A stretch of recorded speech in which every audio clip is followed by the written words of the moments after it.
Barchaga Take Profit do'stlar, sizlar bilan Focus by Azizov. How USDda nima qilishimiz mumkin?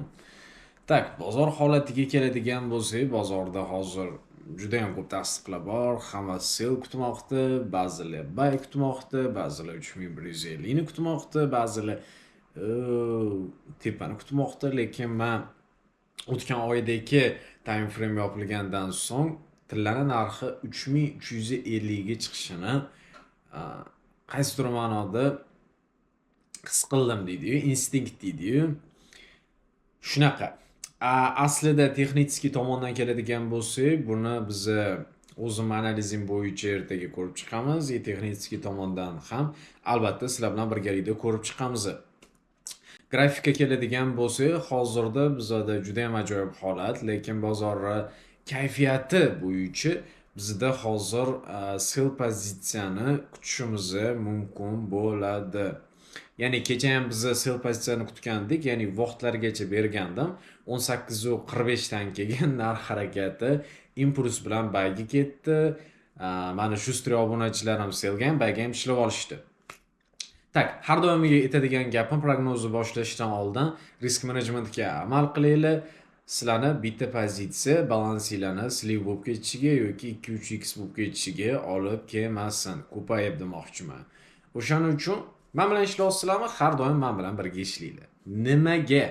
Chunki plyusli сделкаlar ketma-ket qatorda ketmoqdamiz. Hozir deyarli 4 oydan beri ketma-ket minus olganimiz yo'q. Hammasi plyusda ketyapti deyarli. O'shaning uchun har doim bir xil biz emotsiya yondashamiz va ideyani ko'ramiz, o'zimizga bilan taqqoslaymiz va birgalikda ko'ramiz. Tez orada o'zim analizlarimni o'zim analiz qilish usulimda emas, balki texnik tomonlama sizlarga, ya'ni o'zingizlarning ustingizda ishlashingiz uchun, yaxshi bo'lishi uchun men sizlarga ko'rsatib beraman. Tak, grafikka keladigan bo'lsak, grafikda bizda hozir qanaqa holat mavjud bo'lmoqda? O'tgan kungi shamchada 3077 dan bizani grafikimiz 3128 gacha harakatlandi. Hozirda ertalab biz buy ishlab oldik, sell ham ishlab oldik. Xullas, kunni juda ham ajoyib tarzda boshladik. Vaqtli turdim chunki. Tak. Hozirgi holatda biz nima qilishimiz mumkin? Hozirda global bizda hali решение yo'q, ruschalab aytganda, o'zbekchasi nima deyilishi esimga kelmayapti. Hozir biz nima qilishimiz mumkin? Tak.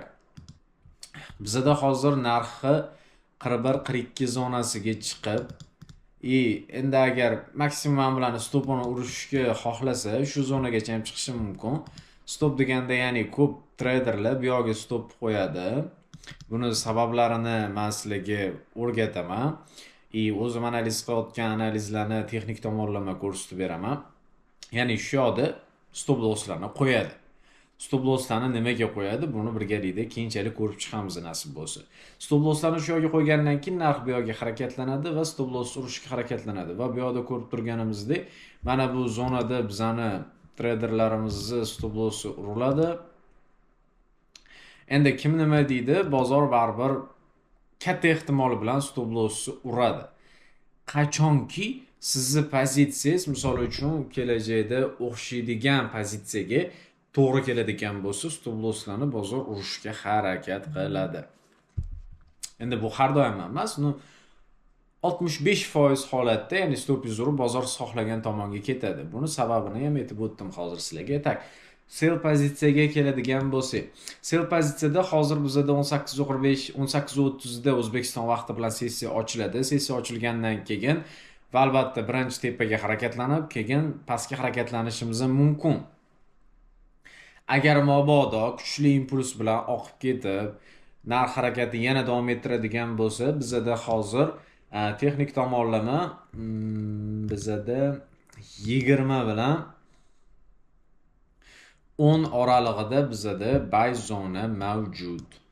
Ya'ni narx bunaqa impulsli paytdan keyin narx harakati yana xuddi shu joygacha chiqadi. Chiqqandan keyin bizga yana maksimum 300 pips yurib beradigan bo'lsa ham, bizda maksimum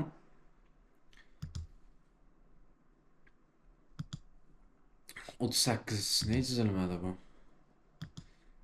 38 bo'lgan taqdirda ham 8 gacha oqishi mumkin. Endi bizada hozir agar selga kirib, sel o'xshagan taqdirda ham bizada birinchi tushish mumkin bo'lgan zonasi 20-18 bo'ladi. Birinchi tushish mumkin bo'lgan zonasi. Bizada ikkinchi zonaga keladigan bo'lsa, ikkinchi zona necha bo'lishi mumkin? Ikkinchi zona bizada 10 li zona bo'ladi. Agarda men o'ylayotgan narsa bo'lsa, bizada 48 bo'ladigan bo'lsa, 3098, ya'ni mana shu zonalargacha bu akaxonlarimizni stopini olguncha tushishimiz mumkin. Bu yoqda bizada yana kuchli zonalar yo'q. Agar bu yoqgacha tushsa 89 gacha ham narx harakatda yurishi mumkin. Katta ehtimol bilan men ishonayotganim 92-88 lik zonagacha tushishi mumkin. Avvalambor 20 lar bizada hozir qattiq zonalarda hisoblasak bo'ladi. Железный deydi-yu, shunaqa deb hisoblasak bo'ladi. Lekin tepaga ketishiga men ishonmayman. Tepaga ketgan taqdirda ham 18-30 da 41-42 zonalarga chiqishi mumkin. Eslatib o'taman. Bo'lib pozitsiya ochinglar. Mana shu bozor keldi, sразу telefonni oldinglar. Telefonni olgandan keyin, tradingda nechida tilla yoki pozitsiyada. Bo'ldi, hozirgi joydan sell buy qilaman deyish yo'q. Narsa umuman bo'lmaydi. Xayolingizdan chiqaringlar. Faqatgina bozorni ko'rasizlar, sizlar xohlagan joyga bo'lsa, misol uchun pozitsiyani bo'lib pozitsiyani ochasizlar. Ya'ni limit taxlayotganda ham men sizlarga ko'rsataman, limit taxlayotganda ham har 30 pipsda ochsanglar, sizlarga juda ham bir ajoyib yordam beradi. Ya'ni misol uchun qanaqa? Sizlar sell ochyapsizlar, deylik 33 dan ochyapsizlar, 36 dan yana bitta ketdi, 36 dan, 39 dan, 41 dan, 43 dan. Bu qanaqa insonlarga to'g'ri keladi? Bu hamma uchun to'g'ri kelmaydi, to'g'ri. Qanaqa insonlarga to'g'ri keladi? Ya'ni joyida misol uchun 005, 0 ochmoqchi, o'shani bo'lib ochsa, bozorda har bitta berishi mumkin bo'lgan imkoniyatidan to'g'ri foydalanadi. Bozorda hech kim 100% nima bo'lishini bilmaydi. O'shaning uchun bo'lib ochsanglar, sizlar limitinglarni olsa baxtli bo'lasizlar. Agarda sizlar xohlamagan tomon ketadigan bo'lsa ham minus kamroq bo'ladi. Bitta joyi o'zini ochganingizdan ko'ra. Tak bo'lmasa kuzatamiz, Telegram kanalida ma'lumotlarni beramiz. Nasib bo'lsa, maxsus kanalimizda hozircha hech narsa bo'lmadi va WinFactorTrade katta kanalimizda biz yana ishlashga harakat qilamiz. Bo'lmasa barchaga take profit ko'rishguncha ertaga global yo'nalishni kuzatamiz birgalikda va texnik tomonlama prognozlarni birgalikda ko'rib chiqamiz. Bo'lmasa xayrli kun, xayrli kech, xayrli vaqt. Endi agar shu joygacha ko'rgan bo'lsanglar, kommentariy yozib qo'yinglar, zo'r deb hech bo'lmasa, yoki bo'lmasa like bosib qo'ysanglar, ani qo'linglar sinib qolmaydi yoki boshqa narsa bo'lmaydi. Endi bu sizlarning tanlovinglarda, shuncha mehnatga yarasha o'zinglar tushundinglar. Rahmat hammaga. Bo'lmasa ertaga ko'rishguncha keyingi sonlarda.